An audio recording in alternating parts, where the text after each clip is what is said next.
ఓం నమ శివాయ.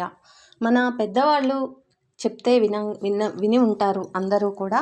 ఇప్పటికీ కూడా చాలామంది అనుకుంటూ ఉంటారు.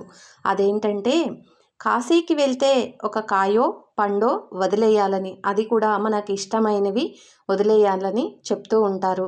అందుకని మన వాళ్ళు చాలామంది ఏం చేస్తారంటే వాళ్ళకి ఇష్టమైన పండో కూరగాయలో అలా వదిలేస్తారు. కానీ మన పెద్దవాళ్ళు చెప్పిన దానికి అర్థం అంటే తినేవి వదిలేయమని కాదు. దాని అర్థం ఏంటో ఇప్పుడు మనం తెలుసుకుందాం. అసలు శాస్త్రం ఏం చెబుతుందో మీకు తెలుసా? చాలామంది వంకాయో మామిడి పండో వదిలేసి ఇక జీవితాంతం వాటిని తినటం మానేస్తారు. కానీ శాస్త్రంలో ఎక్కడా కూడా ఇలా చెప్పలేదు. కాశీలో వదలాల్సింది కాయాపేక్ష మరియు ఫలాపేక్ష. కాయాపేక్ష అంటే ఈ కాయం అంటే ఈ శరీరంపై ఉన్న మితిమీరిన మోహం.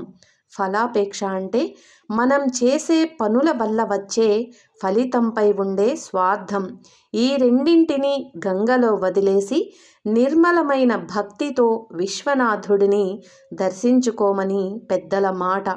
కాలక్రమేణా కాయాపేక్ష కాస్త కాయగా, ఫలాపేక్ష కాస్త పండుగా మారిపోయాయి. కేవలం వంకాయో అరటిపండో వదిలేస్తే పుణ్యం రాదండి. మనలోని అహంకారాన్ని, స్వార్థాన్ని వదిలినప్పుడే నిజమైన ఆధ్యాత్మిక జ్ఞానం సిద్ధిస్తుంది. ఇదండి ఆ కాయ పండు వదిలేయాలి అన్నదానికి అర్థం. తెలుసుకున్నాం కదా. ఓం నమ శివాయ.